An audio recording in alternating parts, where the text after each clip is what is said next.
¿Listo? Entonces vamos a ver Mateo 5:3, ese es las letras rojas como tal, pero vamos a entrar un poquito más a fondo, ¿sí? A conocer un poquito más acerca de estas palabras que el Eterno pues también nos dejó a cada uno de nosotros, ¿sí? En este sermón del monte.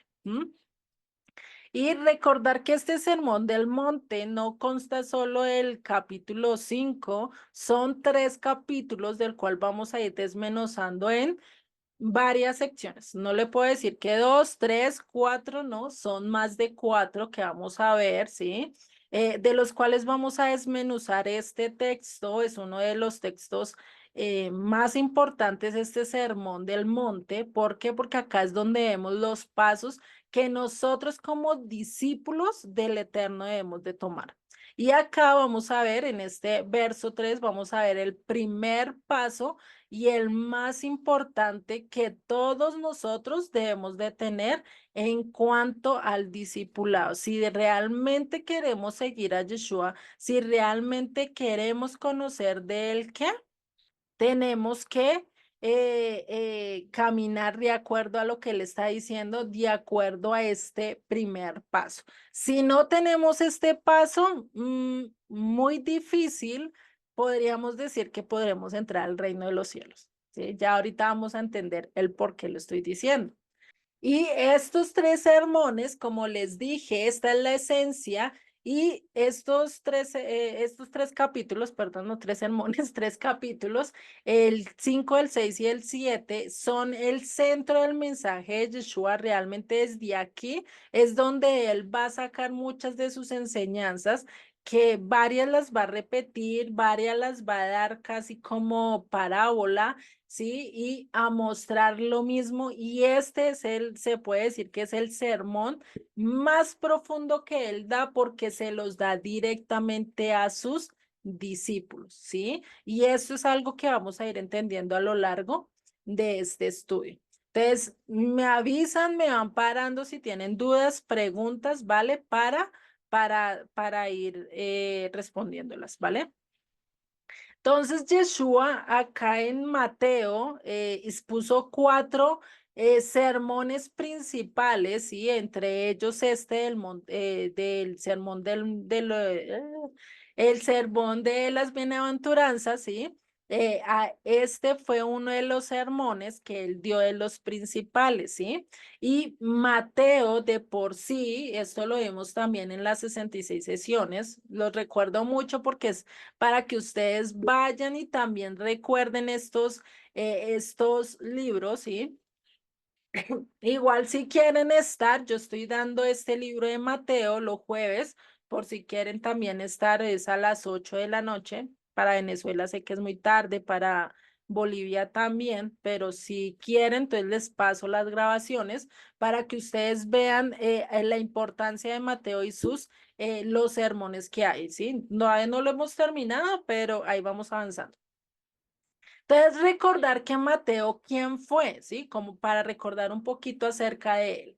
Recordemos que Mateo era cobrador de impuestos, ¿sí?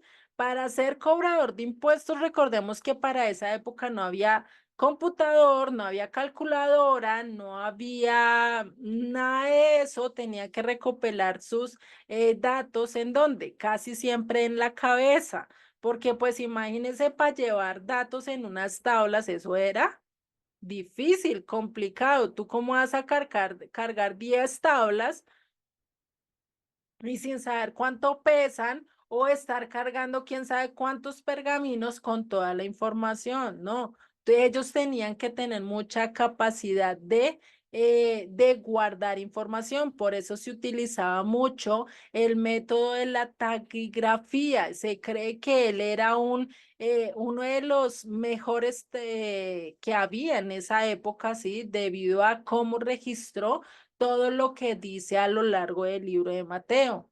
También se cree que él lo iba registrando que a medida que Yeshua estaba dando sus enseñanzas. Hagan de cuenta que es como si ustedes acá que están tomando apuntes de todo lo que yo les estoy diciendo, así mismo hizo Mateo, pero de lo que Yeshua enseñaba. Imagínense la capacidad de detalle que él tuvo que hacer para poner estos sermones y más este sermón del monte de una manera tan detallada como la puso, ¿sí? Y que no, realmente no perdió nada. Primero, sabemos que es gracias al Eterno que le dio este don a Mateo y la otra, pues es que Mateo se dejó utilizar en gran manera por Dios, ¿no? Entonces, sin duda, pues este calificativo, por eso es que este evangelio, pues es tan amplio y es muy probable que Mateo, pues, como les dije, estaba tomando notas en ese momento, estaba siendo testigo desde ese momento, de pronto incluso desde antes de su llamado, porque recordemos que acá cuando él hace este sermón del monte, él todavía no había llamado a Mateo creo que lo llama ya, pero en el capítulo 9 si no estoy mal, es cuando llama a Mateo, ¿sí? Y pues veamos desde dónde él empieza a escribir, entonces él de pronto desde muy temprano ya lo había empezado a seguir, ya había empezado a escuchar lo que él decía. ¿Vale?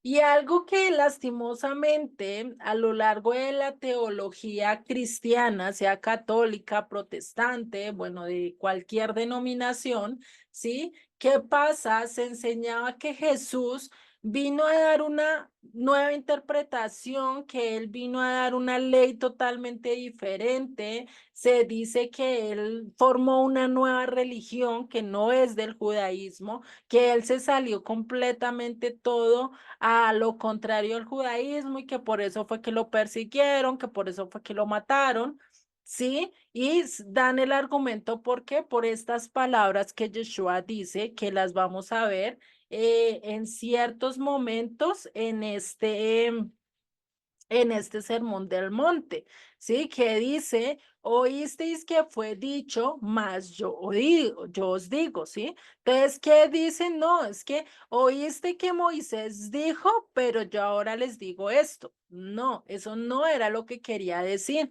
Y esto es lo que vamos a ir estudiando a lo largo de este estudio, ¿sí? Deme un momento. Entonces, acá, ¿qué nos dice? Entonces, tenemos que nosotros tener pendiente, y eso es lo que vamos a ir evaluando en estos estudios que vamos a hacer de las letras rojas, si realmente Yeshua hizo una ley diferente, si él realmente puso una enseñanza diferente, si él realmente tumbó lo que Dios había dicho y él empezó a hacer algo nuevo, ¿sí? Y algo es que vemos que él habla muy detalladamente de qué, de la Torá. Sí, él empieza a hablar muchas cosas, de lo cual vamos a ver que cada uno de los textos que vamos a estar estudiando, todos están basados en el Antiguo Testamento o en el Tanaj. Él no se basó algo porque sí, no se lo sacó el sombrero, él no dijo nada que el Padre no hubiera dicho ya. ¿Sí? Y por eso vamos a hacer unas citas, ahorita les voy a dar unas citas acerca de este verso 3, en donde se lo encontramos a lo largo del Tanat, pero antes de eso vamos a ver una porción de un libro que les recomiendo que si quieren se los pueden comprar, está a 160.000 pesos, creo que está este libro. Yo estoy ahorrando para sacarlo, para comprarlo. Pero pues está la cita de este libro, que es del libro del doctor Mario Sabán, es un judío que es historiador. Y pues él es experto tanto en el judaísmo como en el cristianismo, es decir, en la historia judío-cristiana de cómo el cristianismo se separó del judaísmo, ¿sí? Por así decirlo. ¿Cómo fue que se fue mostrando todo esto? Incluso él tiene otro libro que habla acerca de eso, da muchos datos históricos, que el cual también se los recomiendo. ¿Listo? es Mario Saban, ¿sí? Para que lo tengan en cuenta. Entonces vamos a ver a este artista, bueno, este escritor, más bien, este historiador, dice y resalta algo acerca de Yeshua. Incluso llega a decir que si él hubiera estado en esa época, cuando Yeshua estaba enseñando, realmente él hubiera seguido a Yeshua. Él hubiera sido un discípulo de él. Imagínense un historiador judío que él incluso refuta muchas de las cosas, él todavía no ha tomado a Yeshua como su Mesías, pero pues dice que él fue uno de los grandes rabinos de Israel y este es algo que por eso lo dudé mucho para poner esta cita, porque realmente todavía no tengo el libro. Me tocó buscarlo por internet y mirar a ver si realmente decía eso. Yo soy de las que compruebo todo lo que Joseph dice. Yo tengo que mirar si realmente sí o no. Si no está, no está y yo no lo pongo. Sí, entonces por eso lo dudé mucho, pero pues acá se los traigo. Voy a leerlos, voy a acercárselos ahí para que lo puedan ver. Sí, igual les recomiendo que compren el libro. Listo, entonces dice, Jesús nació, vivió y murió como judío. Jesús fue un judío observante, no conoció el domingo, sino el descanso sabático. Practicó durante toda su vida las festividades del judaísmo, fue un rabino en el mayor sentido de la palabra, un gran maestro, no fue un rabino consagrado institucionalmente, sino un maestro del pueblo de Israel. Tuvo ciertas características profetas porque denunció muchas injusticias que consideraba que no eran dignas de la nación, pero no por esta razón pretendió crear una nueva religión ni abandonó jamás a los suyos, a nosotros los israelitas. Imagínense cómo se incluye él, ¿no? Diciendo nosotros los israelitas y sigue diciendo, esta obra que presento es el fruto de varios años de estudio e investigación. El libro es judío por partida triple, es judío porque estudia la personalidad de un judío, ¿sí? Jesús de Nazaret es judío porque yo, su autor, Mario Sabán, soy judío.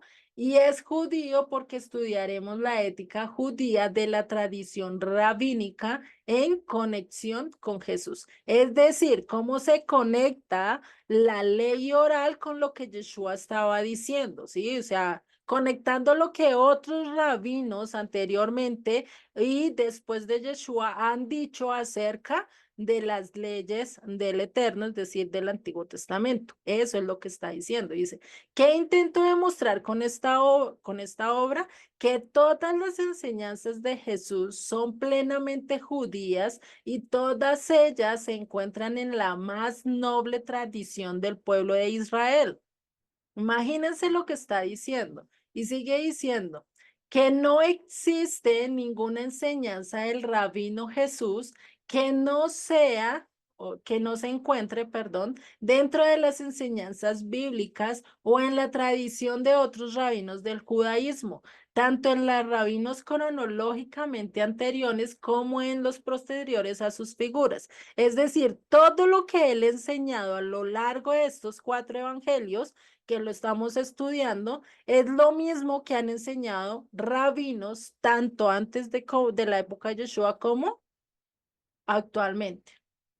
Sí, dice, probablemente lo novedoso del rabino Yeshua fue su forma de exposición, su carisma. Sin embargo, podemos decir, sin lugar a equivocarnos, que al fondo de su pensamiento, su contenido esencial es plenamente, ¿qué?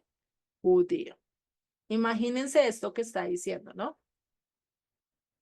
Y sigue diciendo, la conclusión posible de esta investigación es todo el judaísmo, es que todo el judaísmo que un judío acepta hoy en su canon está contenido completamente en las enseñanzas del rabino Jesús. lo que intentaré realizar es una comprensión de sus enseñanzas. Tengo que partir de un axioma fundamental. No podemos estudiar a Jesús como un judío del siglo primero si no comprendemos profundamente qué el judaísmo. No podemos estudiar a Jesús desde el cristianismo porque Jesús no era un cristiano, sino un judío.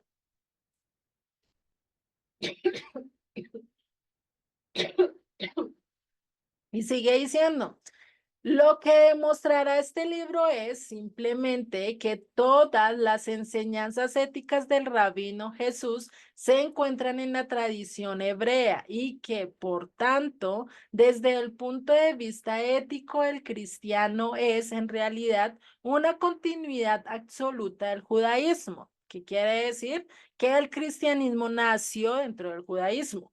Dice, muchos autores hablan de dos procesos simultáneos, el proceso de continuidad y el de discontinuidad. Desde mi punto de vista y después de haber concluido esta obra, puedo hablar simplemente de continuidad.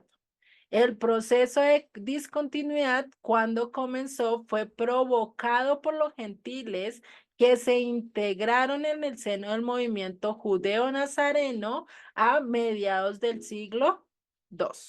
Y ahí podemos ir siguiendo, ir leyendo.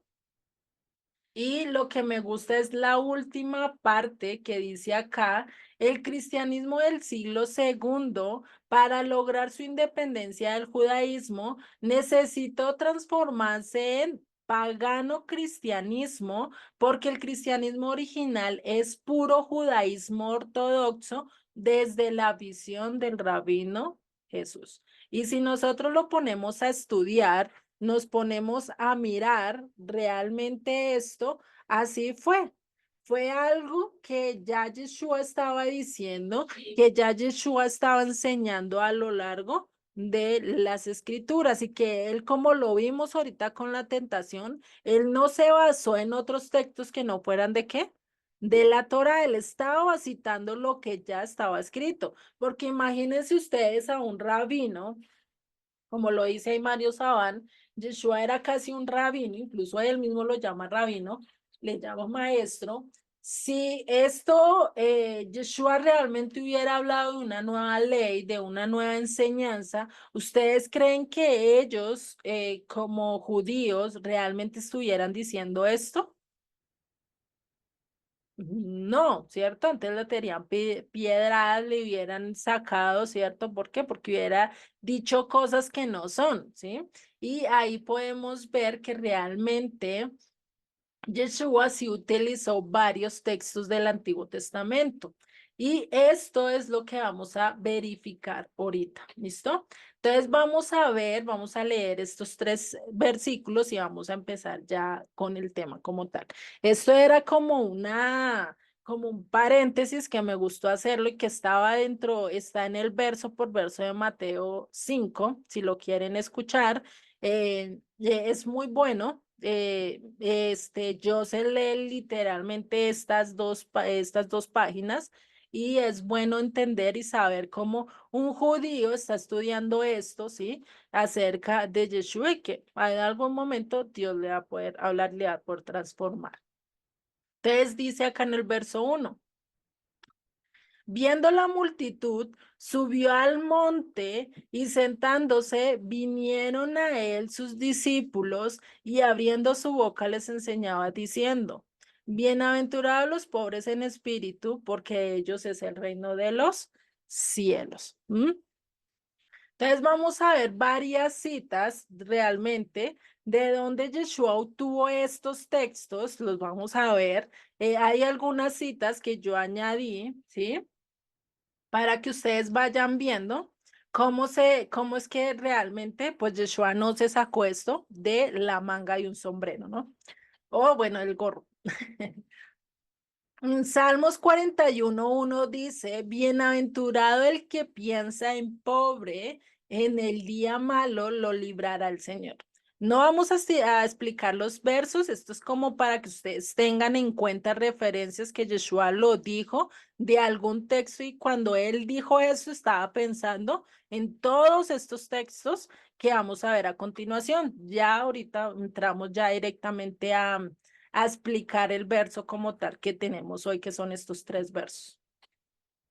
En Isaías 57:15 también vemos esto, porque así dijo el alto y sublime, el que habita la eternidad y cuyo nombre es santo. Yo habito en la altura y en la santidad y con el quebrantado y humilde espíritu para hacer vivir el espíritu de los humildes y para vivificar el corazón de los quebrantados. Ustedes mismos me podrán ir diciendo si eso no concuerda con el verso 3 de Mateo 5. En Isaías 11:3 dice, y le hará entender diligentemente en el temor del Eterno, no juzgará según la vista de sus ojos, ni arguirá por los que oigan sus oídos, sino juzgará con justicia a los pobres y arguirá con equidad por los mansos de la tierra. En el Salmo 34:18 dice, cercano está el Eterno a los quebrantados de corazón y salva a los contritos de espíritu, contristos, los tristes, los humillados. Otro texto que vemos es Sofonías 3:12 y dice, y dejaré en medio de ti un pueblo humilde y pobre, el cual confiará en el nombre del Eterno.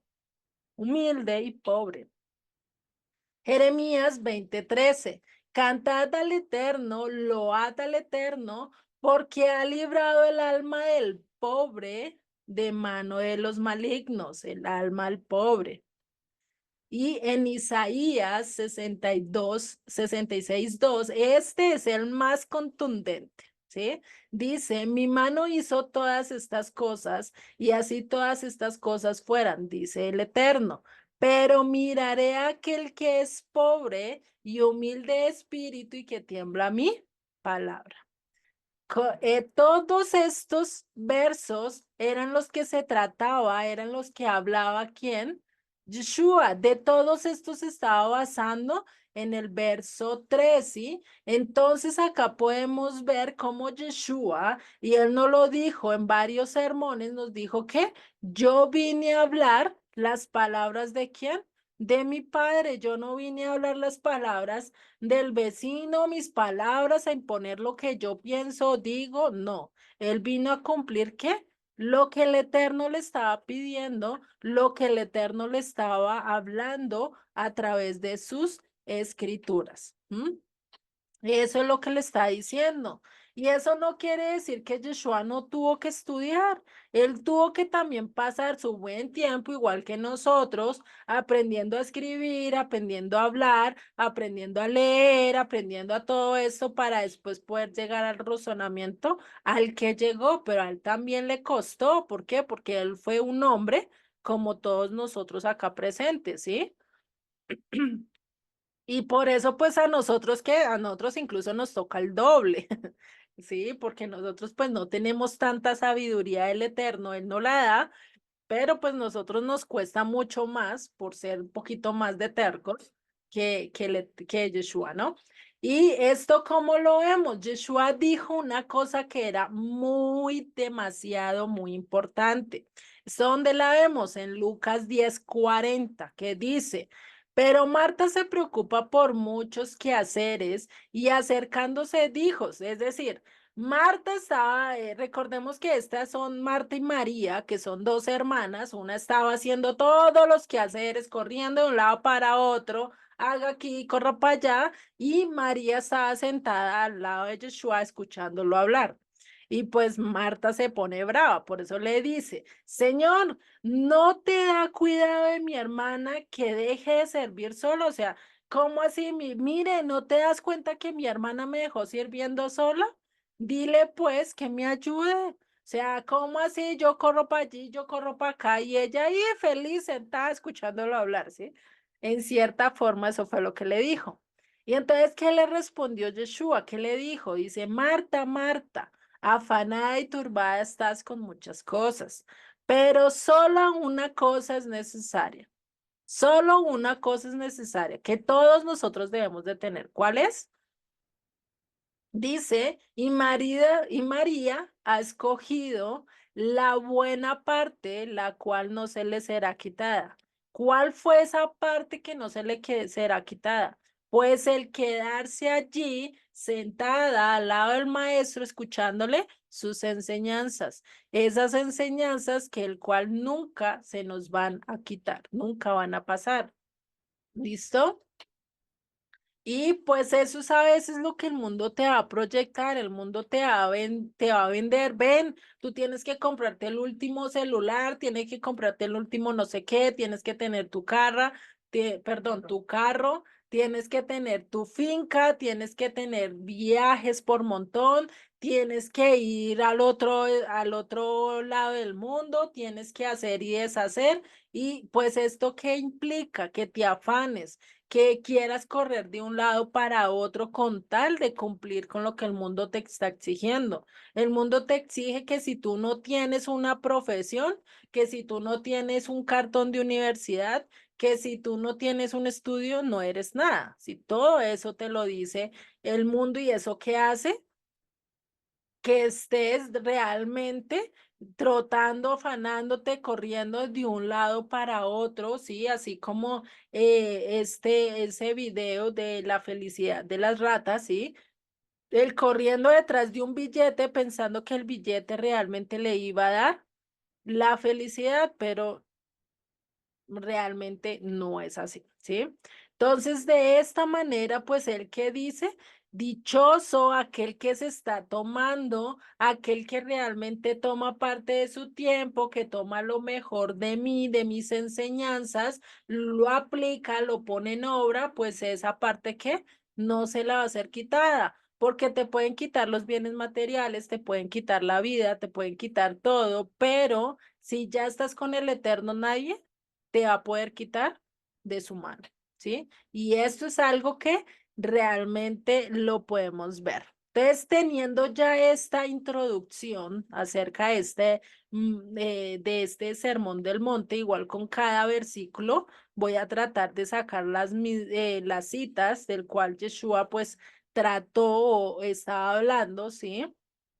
Acerca de ese versículo, ¿listo? Entonces vamos a ir viendo estos tres versículos de a poco para poder ir entendiendo poco a poco.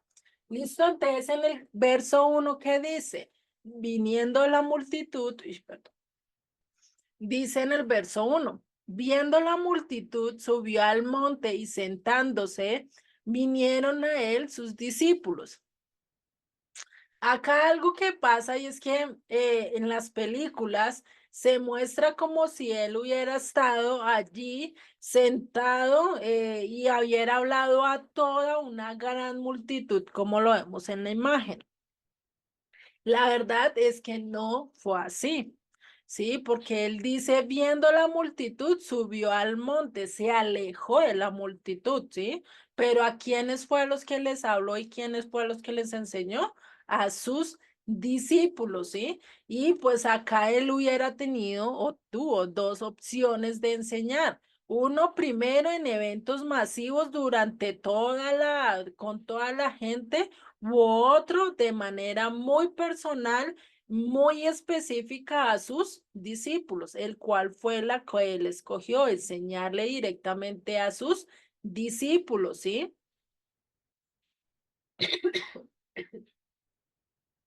Y recordemos que para esa época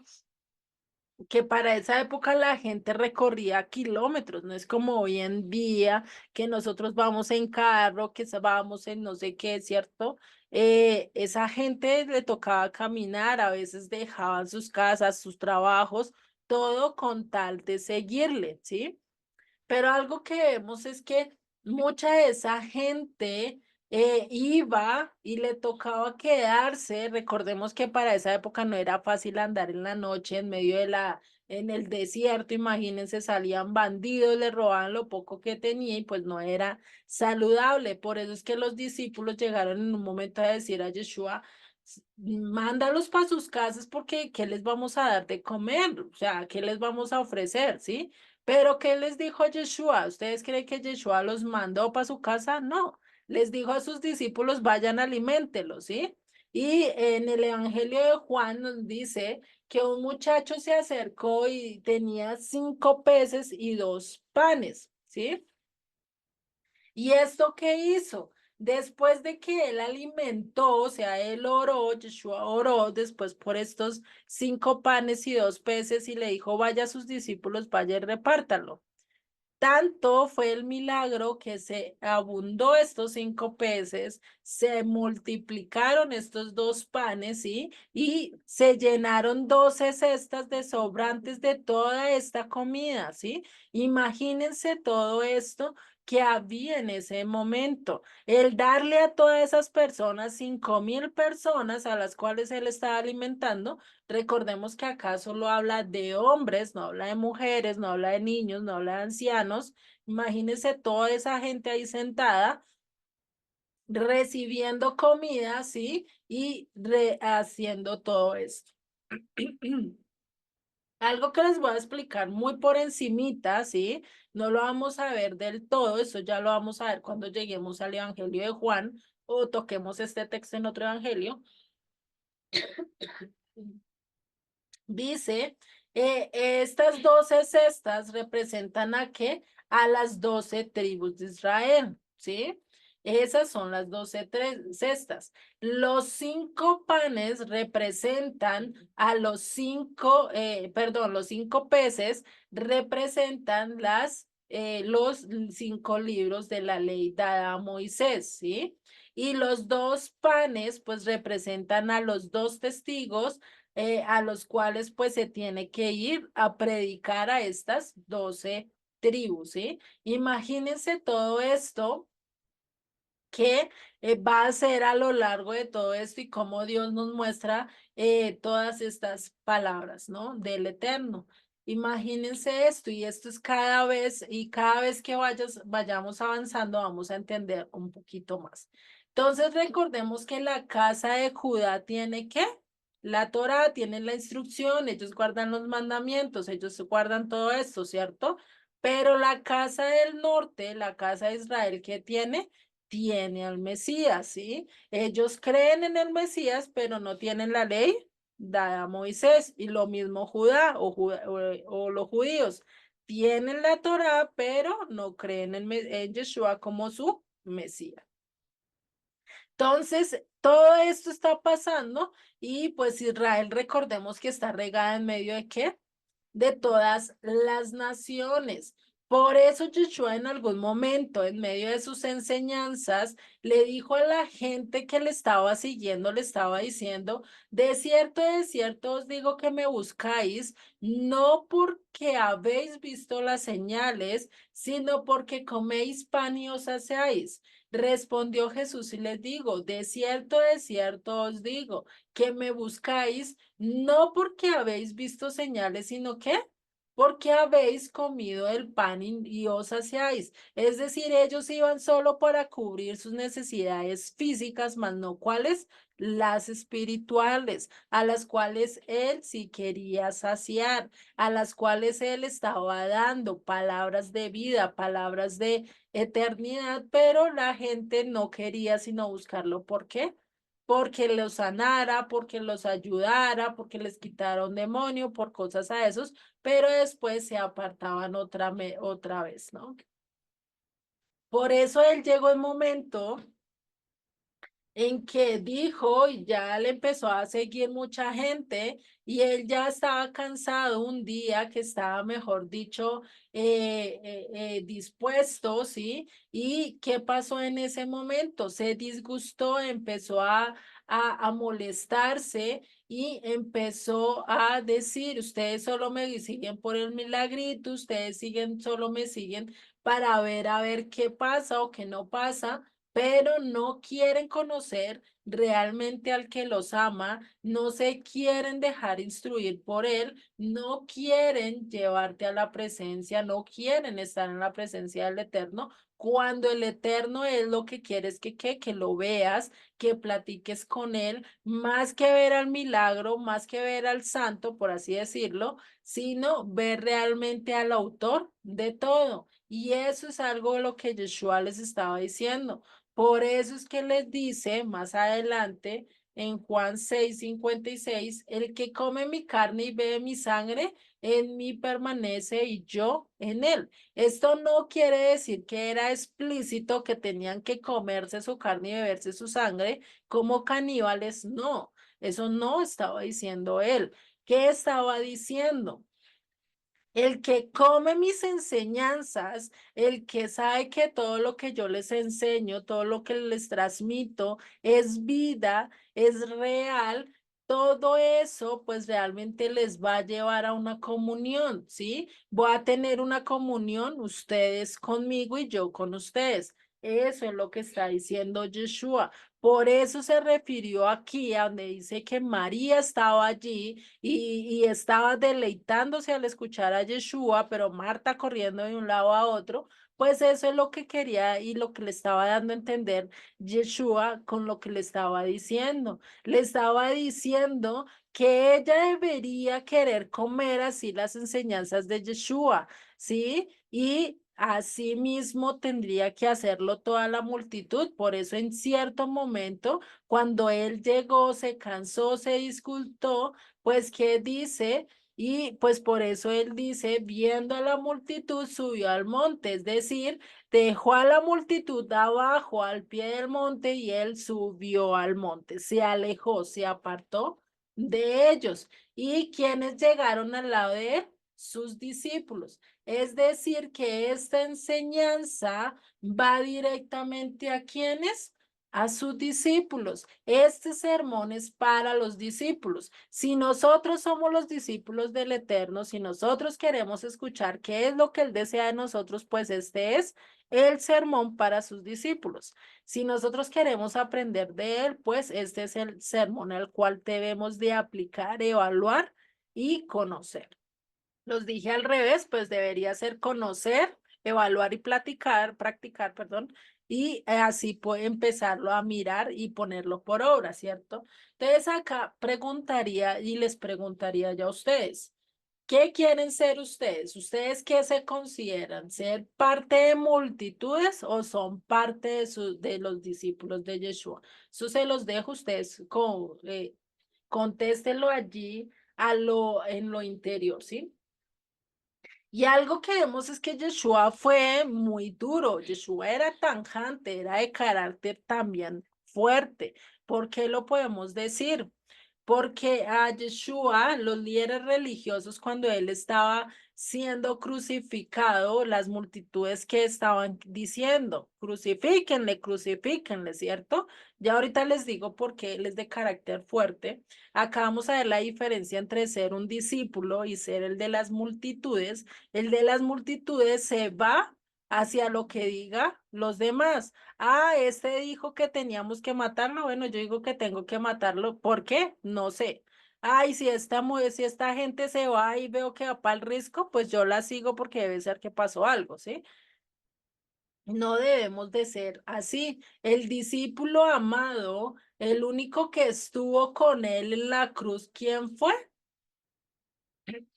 Juan, ¿cierto? Ese fue el discípulo, bueno, que se autollamaba amado, ¿sí?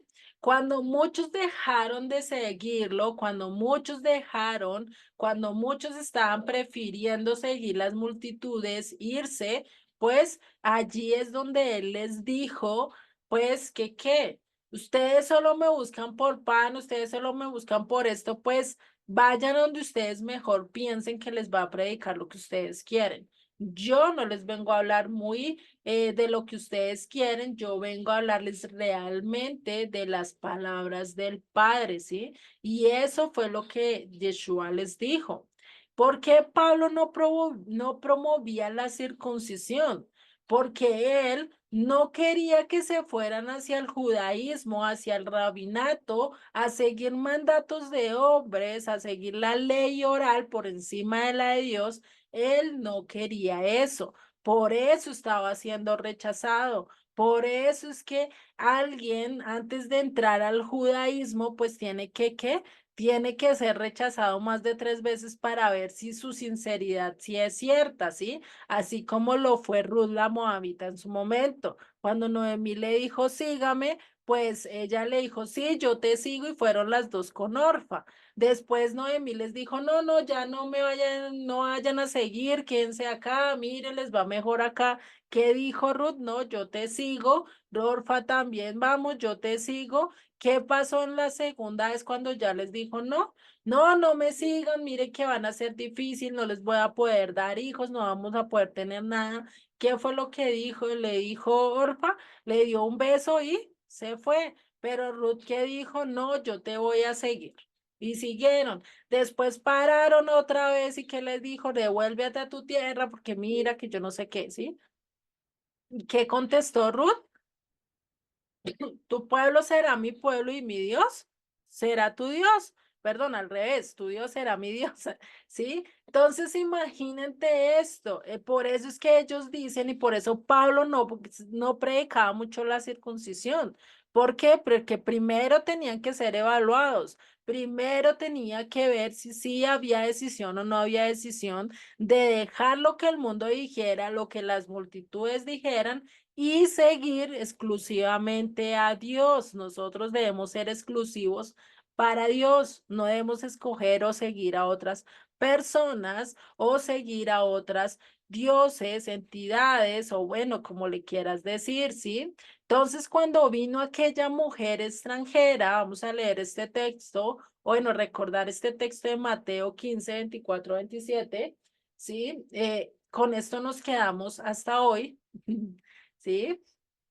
Entonces, ¿qué dice?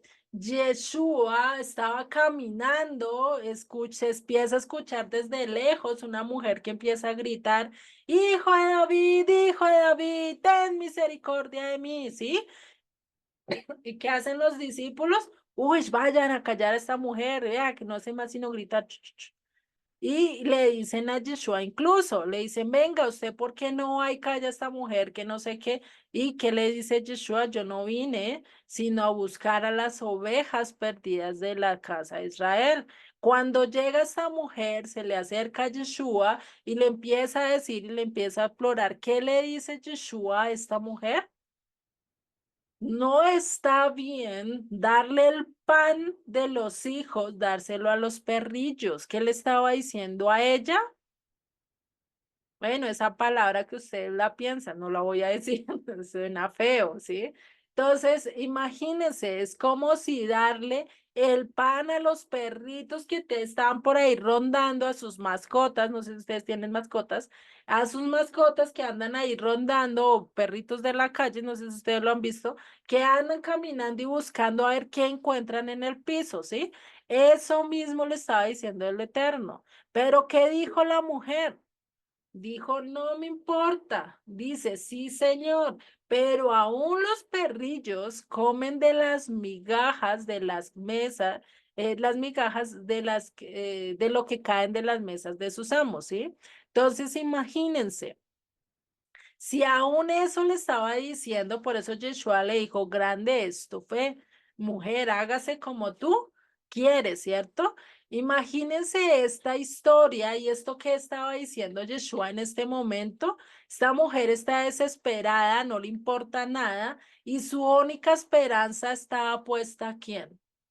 En Yeshua, no estaba puesta en el mundo, no estaba puesta en otra cosa, sino estaba puesta en Yeshua. Por eso es que nosotros tenemos que ver, con este texto nos quedamos, Mateo 7:13 dice, entrad por la puerta estrecha, porque ancha es la puerta y espacioso el camino que lleva a la perdición, y muchos son los que entran por ella porque estrecha es la puerta y angosto el camino que lleva a la vida, y pocos son los que la hallan. Si nosotros realmente queremos caminar con Dios, debemos de ser diferentes, pero recordar que angosto es el camino, la vereda, los pasos del Eterno, los caminos del Eterno son cortos, son pequeños, son difíciles de transitar, ¿sí? Como lo ven ahí en la imagen, ¿sí? Con eso les dejo que piensen, que vayan caminando, qué camino, qué puerta. ¿Qué parte van a ser ustedes? ¿Van a ser de las multitudes? ¿Van a ser de la puerta ancha? ¿O van a ser de la puerta angosta? ¿Van a ser de sus discípulos, de los cuales no son muchos, de los cuales pues solo quieren buscar a Yeshua por amor, porque Él los salvó, porque Él los liberó? No lo van a buscar porque Él les está dando o porque le tiene que dar algo, ¿sí? Eso es muy diferente, ¿vale? No sé si hasta acá haya dudas, preguntas o inquietudes o quieran hacer algún comentario. Juliet, Dime, Santiago. Shalom, Shalom. porque muy bueno, muy interesante todo lo que has dicho. Dos cositas. Ujú, Primero, con el texto que citas de Juan 6, del que come mi carne y bebe mi sangre. ujú, Y para aportar un poquito más, allí la clave también que podemos entender en el versículo 51, déjame ver, de Juan 6, versículo 51. ujú, Él dice lo siguiente, lo cito, lo leo. ujú, El que cree en mí es como si comiera pan del cielo y nunca estará separado de Dios. Yo he bajado del cielo y puedo hacer que todos tengan vida eterna. Yo moriré para dar esa vida a los que creen en mí. Entonces, ahí está muy relacionado ujú, con el Pesa, con la Pascua, porque si Yeshua no muere, ellos igual iban a seguir matando al cordero, ¿sí? ajá, En el mes de Abib.